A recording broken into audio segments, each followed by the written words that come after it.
ಈ ಜಗತ್ತೇ ಒಂದು ವಿಚಿತ್ರವಾಗಿದೆ. ಸ್ವತಂತ್ರವಾಗಿ ಶ್ರೀಮಂತಿಗೆ ಇದ್ದರೂ ಕೂಡ ಎನ್ನಿಲ್ಲದೆ ಬದುಕಲಾರದು ಈ ಗಂಡು ಜನ್ಮಕ್ಕೆ. ಅದಕ್ಕಾಗಿ ಹೊಂಚು ಹಾಕಿ ಕೊಡುತ್ತಿರುವೆ ನನ್ನ ಸಿರಿ ಸಂಪತ್ತಿಗೆ ಹೊಂದುವ ಆ ಜಗದೀಶನ ತಂಗಿ ಅಮೃತ.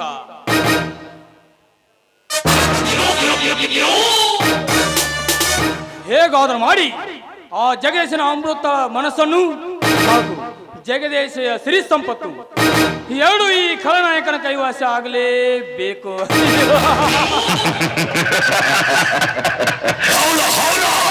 ಈಗ ತಾನೇ ಊದು ಮುಗಿಸಿಕೊಂಡು ಬಂದಿರುವ ಅಮೃತನ ಮನಸ್ಸನ್ನು ಕರುಣೆಯಿಂದ ಕರಗಿಸಿ ನನ್ನ ಕಡೆ ಒಲಿಸಿಕೊಳ್ಳಲೇಬೇಕು.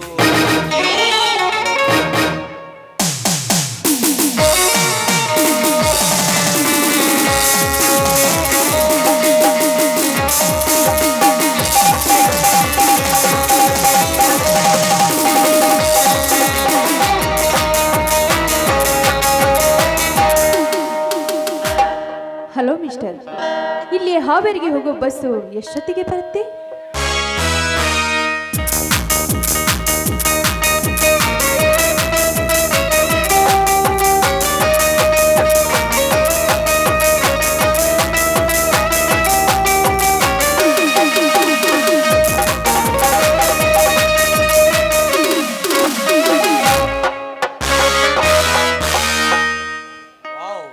ಏನುಳ್ಳ ಸೌಂದರ್ಯ, ಕೋಳಿ ಮಿಂಚಂತೆ ಮಿಂಚುವ ಇವಳ ಶ್ರೀ ನನ್ನ ಹುಪ್ಪು ಜಪಿಸಂತೆ ಮಾಡ್ತಿದೆ.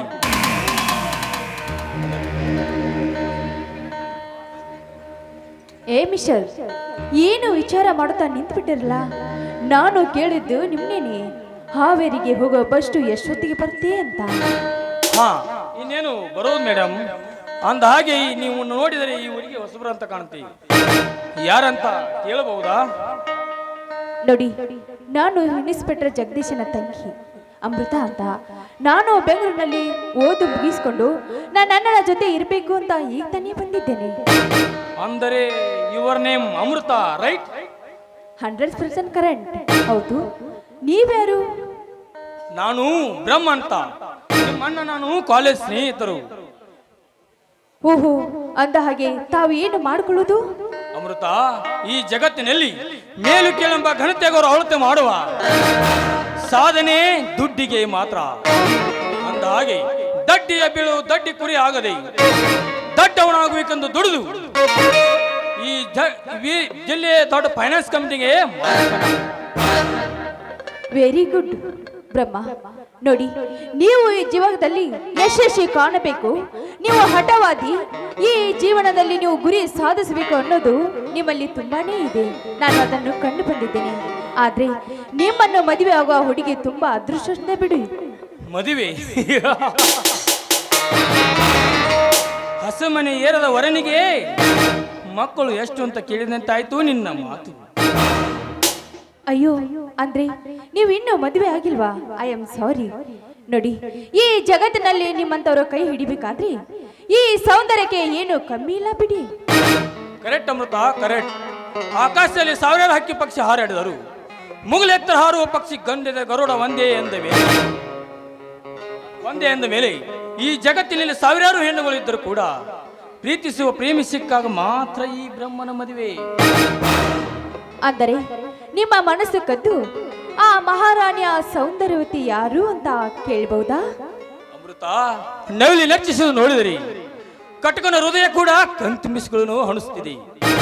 ಇನ್ನು ಗುಡುಗು ಸಿಡಿಲು ಕೋಲುಮಿಂಚಿ ಅರಬಡಿಸಿ ಮಳೆ ಬರುತ್ತಿದ್ದರೂ ಕೂಡ ಸುಂದರವಾದ ಕಾಮನ ಬಿಲ್ಲ ನೋಡುವನು ಕಲೆಗಾರ ಕಾಯ್ದುಕೊಂಡಿದ್ದಾನೆ.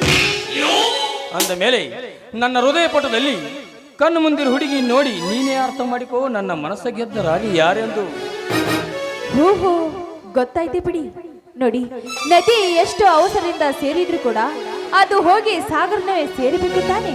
ಅಂದಹಾಗೆ ನಿಮ್ಮ ಮಾತಿನಲ್ಲಿ ನಾನು ಅರ್ಥ ಮಾಡಿಕೊಂಡೆ, ನೀವು ಪ್ರೀತಿಸೋ ಹುಡುಗಿ ಬೇರೆ ಯಾರೂ ಅಲ್ಲ, ನಾನೇ ಅಂತ. ಅಂದ ಮೇಲೆ ನಿನ್ನಂತ ಪ್ರೇಮ ಇಲ್ಲದ ನನ್ನ ಜೀವನ ಮರುಭೂಮಿಯಲ್ಲಿ ಒಣಗಿದ ಮರದಂತೆ. ಇನ್ನು ಬದುಕಿ ಬಾಳಿದರೆ ನಿನ್ನ ಜೊತೆ ಅಂತ ದೃಢ ಸಂಕಲ್ಪ ಮಾಡಿದ್ದೇನೆ. ಬಾ, ನನ್ನ ಪ್ರೀತಿಯ ಬಳ್ಳಿಗೆ ಆಸ್ತರಿನಾಗಿ ಬೆಳೆಸು ಬಾ ಚೆಲುವೆ. ನೋಡಿ ಚೆಲ್ವಾ, ನಿನ್ನಂತ ಚೆಲುವನ ಮದುವೆ ಆಗೋಕ್ಕೆ ನನಗೂ ತುಂಬಾ ಇಷ್ಟನೇ ಇದೆ. ಆದ್ರೆ ಈ ನನ್ನ ಒಪ್ಪಿಗೆಯನ್ನು ನಮ್ಮ ಅಣ್ಣನಿಗೆ ಹೇಳಿ ಮದುವೆ ಮಾಡಿಕೊಳ್ಳೋಣ, ಏನಂತೀಯ ರಾಜ? ಆಯ್ತು, ನನ್ನ ಮೊದಲೇ ಪ್ರೀತಿಯ ಸೊಯ್ಯು ನೆನಪಿಗಾಗಿ ಮೂಡಿ ಬರಲಿ ಒಂದು ಮಧುರ ಕಂಠದಿಂದ ಕಾಣಿಸ್ತದೆ. ಆಗಲಿ, ನಿಮ್ಮ ಆಸೆ ಎಂತೆ ಆಗಲಿ.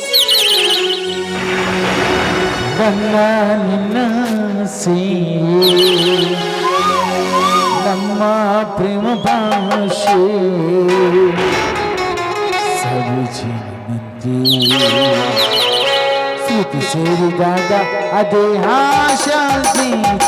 ನನ್ನ ನಿನ್ನಾಸೆ ನಮ್ಮ ಪ್ರೇಮ ಭಾಷೆ ಸವಿಜಿನಂತೆ ಶ್ರುತಿ ಸೇರಿದಾಗ ಅದೇ ಆಶಾಂತಿ. ನಮ್ಮ ನಿನ್ನಾಸೆ ನಮ್ಮ ಪ್ರೇಮ ಭಾಷೆ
ಸರಿ ಹಂಗಾಗ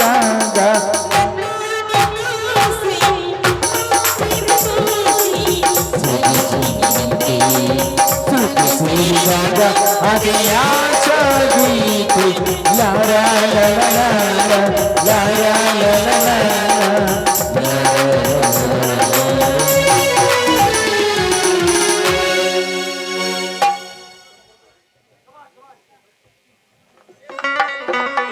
ನೋಡಿ, ಈ ಊರಿನಲ್ಲಿ ನಿಮ್ಮಂತ ಒಳ್ಳೆ ಹುಡುಗ ಪಡಿಬೇಕಾದ್ರೆ ನಾನೇ ಭಾಗ್ಯವಂತಳು. ಭಾಗ್ಯವಂತಳಲ್ಲ ಮೇಡಮ್, ನೀವು ದೌರ್ಭಾಗ್ಯವಂತಳು. ಯಾಕಂದರೆ ಪ್ರೀತಿ ಪ್ರೇಮ ಎಂಬ ಚೆಲ್ಲಾಟದಲ್ಲಿ ನಿಮ್ಮ ಬಾಳನ್ನು ಹಾಳು ಮಾಡಿಕೊಳ್ಳಬೇಡಿ. ಕಾಮ ಎಂಬ ಕತ್ತಲೆಯಲ್ಲಿ ನಿಮ್ಮ ಸುಂದರವಾದ ಬಾಳನ್ನು ಕಾಲಿಟ್ಟು ಒಡೆದ ಮಡಿಕೆ ಅಂತ ಆದಿತ್ತು, ಎಚ್ಚರ. ಲೇ, ತತ್ತು ಬಿತ್ತರಿಸಿ ಮಾತನಾಡುವ ನೀನವಲ್ಲೇ ಈ ಸಕ್ಕಿನಿಂದ ಈ ಶ್ರೀಮಂತರಾದ್ರು ಮಾತನಾಡುತ್ತಿದ್ದಿಲ್ಲ. ಆ ಶಿವನ ಮುಂದೆ ಏಕಚಿತ್ತದಿಂದ ಕುಳಿತರೆ ನನ್ನನ್ನು ನಂದೀಶ ಅಂತ ಕರೀತಾರೆ. ಇನ್ನು ರೈತರ ಜೊತೆಗೆ ಹೆಗಲಿಗೆ ಹೆಗಲು ಕೊಟ್ಟು ದುಡಿದರೆ ಬಸವ ಅಂತ ಕರೆಯುತ್ತಾರೆ. ಇನ್ನು ನಿನ್ನಂತ ಮೆಕ್ಕಿದ ಶ್ರೀಮಂತರಿಗೆ ಮೆಕ್ಕಿದ ಹುಲಿಯಾಗಿ ನಿಂತರೆ ನನ್ನನ್ನು ಕಾಲ್ ಕೆರಳಿದ ಗೂಳಿ ಅನ್ನುತ್ತಾರೆ. ಗೂಳಿ ಕಾಲು ಕೆದರಿದ ಗೂಳಿ. ಲೇ, ಕಾಲು ಕೆದರಿದ ಗೂಳಿ ಅಂತ ಗರ್ವದಿಂದ ಈ ಗಾಳಿ ಜೊತೆ ಗುದ್ದಾಡಿದ್ರೆ ಗಾಯವಾಗುವುದು ಗೂಳಿಗೆ ಹೊರತು ಗಾಳಿಗಲ್ಲ. ಈ ಬ್ರಹ್ಮ ಸುಂಟದ ಗಾಳಿ ಇದ್ದಾಗೆ ಹಿಡಿಯಲಿಕ್ಕೆ ತಡೆಯಲಿಕ್ಕೆ ಹೋದರೆ ದೇಹದ ಉಸಿರು ನಿಲ್ಲುವುದು ದಟ್ ಈಸ್ ಬ್ರಹ್ಮ. ಏ ಬ್ರಹ್ಮ, ಆ ನಿನ್ನ ಬ್ರಹ್ಮನ ವಿಧಿಲಿಖಿತವನ್ನೇ ಬದಲಿಸಿ ಕಾಮ ತುಂಬಿದ ನಿಮ್ಮಂತವರನ್ನು ನನ್ನ ಪರಶುವಿನಿಂದ ಕತ್ತರಿಸಿ ಈ ಸಮಾಜದ ಮುತ್ತೈದರಿಗೆ ಅರ್ಪಿಸುವ ಎಚ್ಚರ. ಎಚ್ಚರ. ಲೇ, ಬಾಯಿ ಬಿಗಿಡಿದ ಮಾತಾಡೋಡು. ಕೈಯಲ್ಲಿ ಕೊಡಲಿದ್ದ ಮಾತ್ರಕ್ಕೆ ನೀನೇನು ಜಮಗಜ್ಞೆ ಮಗ ಭಾರ್ಗವ ಪರಿಶ್ರಮನಲ್ಲ. ಭಯಪಡಕ್ಕೆ ನಾನು ಹೇಡಿನೂ ಅಲ್ಲ. ಸುಮ್ಮನೆ ಈ ಬ್ರಹ್ಮನ ಬಲೆಯಲ್ಲಿ ಸಿಕ್ಕು ಸಾಯಿಬೇಡ. ಹುಷಾರ್. ಬ್ರಹ್ಮನ ಬಲೆ. ನೀನು ಆ ಬ್ರಹ್ಮನ ಬಲೆಯಲ್ಲಿ ಸಣ್ಣ ಪುಟ್ಟ ಮೀನುಗಳನ್ನು ತಿಂದು ಖುಷಿ ಪಟ್ಟಿರುವೆ. ಆದರೆ ನಾನು ತಿಮಿಂಗಲ ಇದ್ದ ಹಾಗೆ ನಿನ್ನನ್ನು ನೆಲೆಯಿಲ್ಲ ಜಾಗದಲ್ಲಿ ಹೊತ್ತೊಯ್ದು ಸಮುದ್ರದ ಪ್ರಾಣಿಗಳಿಗೆ ಆಹಾರ ಮಾಡಬೇಕಾದಿತ್ತು. ಎಚ್ಚರ. ಲೇ ನಂದೀಶ್, ಹಾವಿನ ದೇಶ 12 ವರ್ಷ ಅನ್ನೋ ಹಾಗೆ ಸೇರಿಟ್ಟ ಸರ್ಪವಾಗಿ ಕಾಯ್ದು ಕೂತು ವಿಷ ಕಕ್ಕದಿದ್ದರೆ ಇವನು ವಿಷ ಕಟ್ಟ ಬ್ರಹ್ಮನೇ ಅಲ್ಲ.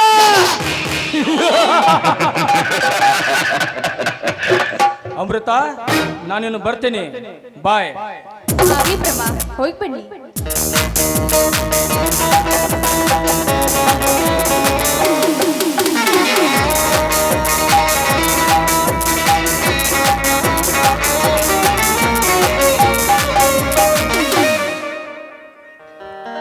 ಮಿಸ್ಟರ್, ಸಮಯ ಇಲ್ಲದೆ ಸದೇ ತೋರಿಸಿ ಈ ನನ್ನ ವಿಷಯದಲ್ಲಿ ತಲೆ ಹಾಕಲು ಬಂದಿದ್ದೀಯಲ್ಲ, ನಿನ್ನನ್ನು ನೀನು ಏನು ಅಂತ ತಿಳ್ಕೊಂಡಿದೀಯಾ? ನ್ಯಾಯ ದಿಕ್ಕೆಟ್ಟಾಗ, ಧರ್ಮ ದಾರಿ ಬಿಟ್ಟಾಗ, ಕರ್ಮ ಹೆಚ್ಚಾದಾಗ, ಇನ್ನು ನಿನ್ನಂತ ಹೆಣ್ಣುಗಳು ಹಾದಿ ಬಿಟ್ಟಿದಾಗ ತಿದ್ದಿ ಬುದ್ಧಿ ಹೇಳುವ ಮಾನವದೇ ಅಂತ ತಿಳಿದುಕೊಳ್ಳಿ. ಏನು ಹಾದಿ ತಪ್ಪು ನಡೆಯೋಕೆ ನಾವೇನು ಹಾದಿ ಬಿಟ್ಟಿದ್ದೇವಿ? ಹಾದಿ ಬಿಟ್ಟು ಕೆಲಸ ಅಂತ ನಾವೇನು ಮಾಡಿದ್ದೇವಿ? ಮಿಸ್ಟರ್, ನನ್ನ ಲೈಫ್ ಪಾರ್ಟ್ನರ್ ನಾನು ಹಿಡ್ಕೊಳ್ಳೋಕೆ ಆ ಹಕ್ಕು ನನಗಿದೆ. ನನ್ನ ವಿಷಯದಲ್ಲಿ ತಲೆ ಹೋಗಕ್ಕೆ ನೀನ್ಯಾರು? ಹಾಗೆಂದ ಮಾತ್ರಕ್ಕೆ ನಾನೇನು ಹಾದಿ ಬೀದಿಯಲ್ಲಿ ತಿರುಗುವ ನಾಯಿಲ್ಲ. ನೋಡಿ ಮೇಡಮ್, ನಾನು ಯಾವ ಹೆಣ್ಣು ಮಕ್ಕಳನ್ನು ಸಹವಾಸನೂ ಮಾಡೋದಿಲ್ಲ. ಇನ್ನು ಬೆಳೆಯೋರು ನೋಡಿ ಎಂದಿಗೂ ಉರಿದುಕೊಳ್ಳೋದಿಲ್ಲ. ನೋಡಿ ಮೇಡಮ್, ನಾನೊಂದು ಮಾತು ಹೇಳ್ತೀನಿ, ಅರ್ಥ ಮಾಡಿಕೊಳ್ಳಿ. ಯೌವನ ತುಂಬಿದ ಹೆಣ್ಣು ಸುಂದರವಾಗಿ ಫಳಫಳ ಹೊಳೆಯುವ ಕನ್ನಡಿ ಇದ್ದ ಹಾಗೆ. ಆ ಕನ್ನಡಿಗೆ ಒಂದು ಚಿಕ್ಕಿ ಬಿದ್ದರೂ ಸಹ ಎದ್ದು ಕಾಣುತ್ತೆ.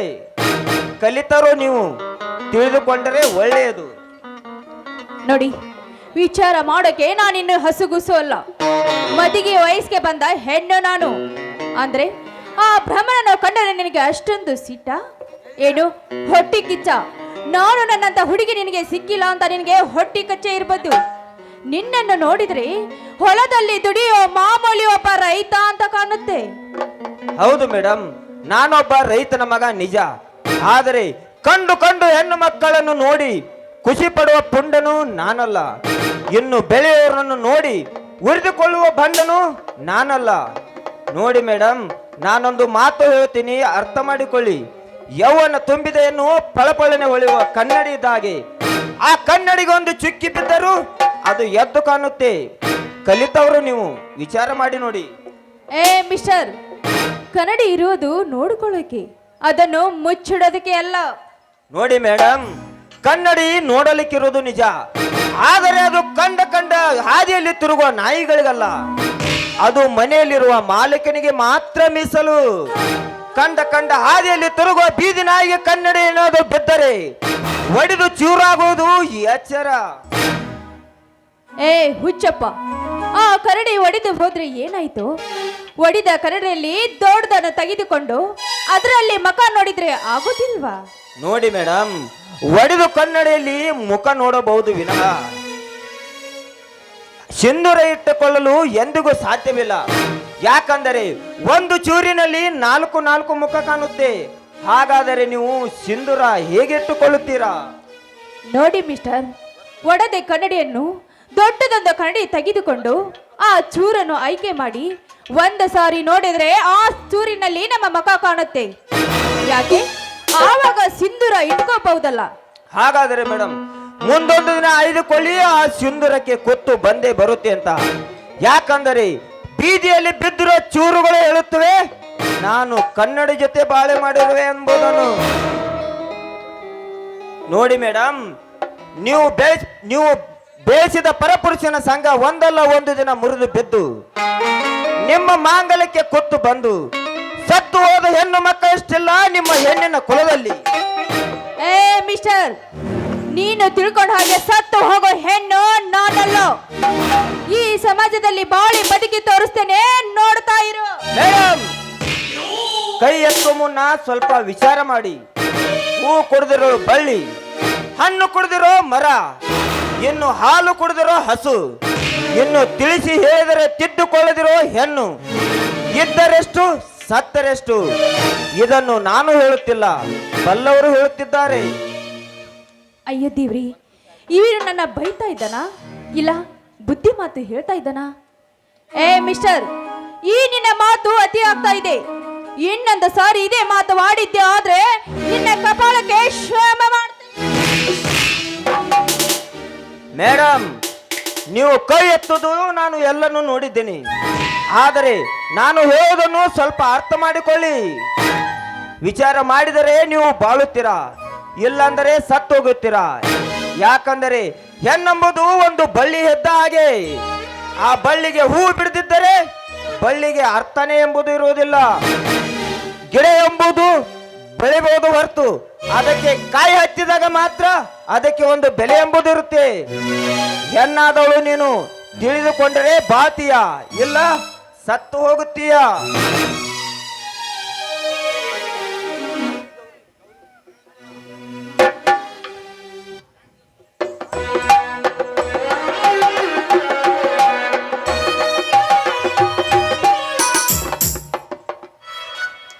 ಮೈದುನ, ಏನು ಇದು? ನಡು ರಸ್ತೆಯಲ್ಲಿ ಹೊಲಸು ಮಾತುಗಳು ಆಡ್ತಾ ಇದೆಯಾ ಬಾಯಿಂದ? ಅತ್ತಿಗೆ ಅದು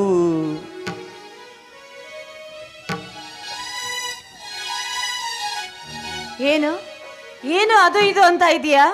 ಅಲ್ಲ, ಅವಳು ಯಾರು? ಆ ಹೆಣ್ಣಿನ ಜೊತೆ ಅಸಭ್ಯವಾಗಿ ಮಾತನಾಡ್ತಾ ನಿಂತಿದೆಯಲ್ಲ, ಯಾಕೋ ಈ ರೀತಿ ಮಾಡಿದೆ? ಒಂದು ಮಾತು, ನಾನು ಪ್ರೀತಿಸ್ತಾ ಇದ್ದೀನಿ, ಮದುವೆ ಮಾಡೋ ಅಂತಿಗೆ ಅಂತ ಕೇಳಿದ್ರೆ ನಿನಗೆ ಮದುವೆನೇ ಮಾಡ್ತಾ ಇದ್ವಲ್ಲೋ. ಅತ್ತಿಗೆ, ನನ್ನ ಮಾತನ್ನು ನಂಬಿ ನಾನೇನು ತಪ್ಪು ಮಾಡಿಲ್ಲ. ಹಾ ಹಾ, ನಂಬೋದ್ರಲ್ಲಿ ಏನಿದೆ? ಕಣ್ಣಾರೆ ಕಂಡಿದ್ದೀನಲ್ಲಪ್ಪ. ಅಲ್ಲ, ಆ ಹುಡುಗಿ ಸರಿಯಾಗಿ ಮುಖ ಸಹ ತೋರಿಸ್ಲಿಲ್ಲ, ಹಾಗೆ ಹೊರಟು ಹೋದ್ಲಲ್ಲೋ. ಅತ್ತಿಗೆ, ನಾನು ನಿಜವನ್ನು ಹೇಳುತ್ತಿದ್ದೇನೆ. ಅವಳು ಯಾರೆಂಬುದು ನನಗೆ ಗೊತ್ತೇ ಇಲ್ಲ. ಗೊತ್ತಿಲ್ವಾ? ಗೊತ್ತಿಲ್ಲದೆ ಇಷ್ಟೊತ್ತು ಅವಳ ಜೊತೆಗೆ ಮಾತನಾಡ್ದೀಯ ನೀನು? ಇದನ್ನ ನಾನು ನಂಬ್ತೀನೇನೋ? ಮೈದುನ, ಇಂಥ ಕೆಲಸ ಮಾಡಬೇಡಪ್ಪ. ನಿನ್ನಣ್ಣ ನಿನ್ನ ಮೇಲೆ ಜೀವನೇ ಇಟ್ಕೊಂಡಿದ್ದಾರೆ. ಈ ಎರಡು ಕೈಗಳು, ಅವರ ಎರಡು ಕೈಗಳು ತುತ್ತುಣಿಸಿ ಬೆಳೆಸಿದೆಯಪ್ಪ. ಆ ಕೈ ಇಟ್ಟ ಮನಸ್ಸಿಗೆ ನೋವು ಮಾಡಬೇಡ, ಮರ್ಯಾದೆ ಕಳೆಯುವಂತ ಕೆಲಸ ಮಾಡಬೇಡವೋ? ನಿನ್ನ ಕೈ ಮುಗಿದು ಬೇಡಿಕೊಳ್ತೇನೆ. ಅತ್ತಿಗೆ, ಕತ್ತು ಹೋದರೂ ಸಹಿತ ಕುತ್ತು ಹೋಗುವ ನಾನು ಎಂದಿಗೂ ಮಾಡೋದಿಲ್ಲ ಅತ್ತಿಗೆ, ನಾನು ಎಂದಿಗೂ ಮಾಡೋದಿಲ್ಲ. ಇದು ನನ್ನ ಹೆತ್ತವರ ಮೇಲಾನೆ ಅತ್ತಿಗೆ, ಇದು ನನ್ನ ಹೆತ್ತವರ ಮೇಲಾನೆ. ಅಲ್ಲಪ್ಪ, ಹಾಗಾದ್ರೆ ಆ ಹುಡುಗಿ ಯಾರು? ಅವಳ ಜೊತೆ ನೀನು ಏನು ಮಾತನಾಡ್ತಾ ಇದ್ದೆ? ಯಾಕೆ ಅವಳು ನಿಂತಿದ್ಲು? ಅತ್ತಿಗೆ, ದೊಡ್ಡವರು ನೀವು ಕಣ್ಣನ್ನು ಕಣ್ಣರೆತೆ ಅರಿಯದೆ ನೀವು ಸಂಶಯ ಪಟ್ಟಿದ್ದಕ್ಕೆ ತಾನೇ ಸತ್ತು ಹೋದ ಹೆಣ್ಣು ಮಕ್ಕಳು ಎಷ್ಟಿಲ್ಲ ಈ ಸಮಾಜದಲ್ಲಿ. ಅತ್ತಿಗೆ, ನಿಜವಾಗಿಯೂ ಅವಳು ಯಾರಂತೂ ನನಗೆ ಗೊತ್ತಿಲ್ಲ ಅತ್ತಿಗೆ, ಯಾರಂತೂ ಗೊತ್ತಿಲ್ಲ.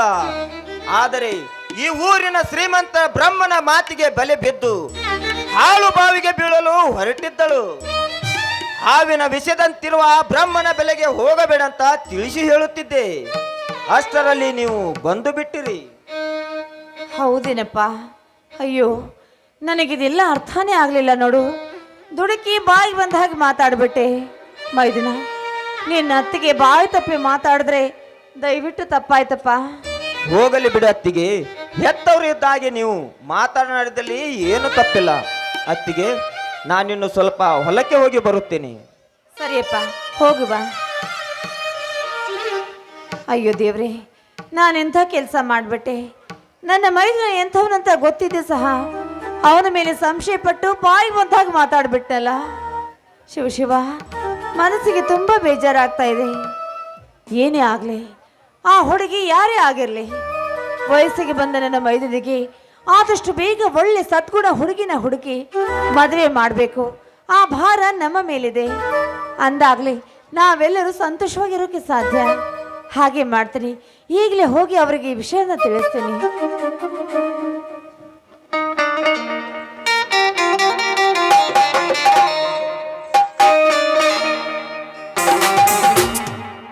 ರವಿ ಧಾನವಾಡೆ ಇವರಾದ್ರೂ ಕೂಡ 20 ರೂಪಾಯಿ. ಯವ್ವ ಮಗಳ, ಏ ಯವ್ವ ಮಗಳ ಸಂಗವ,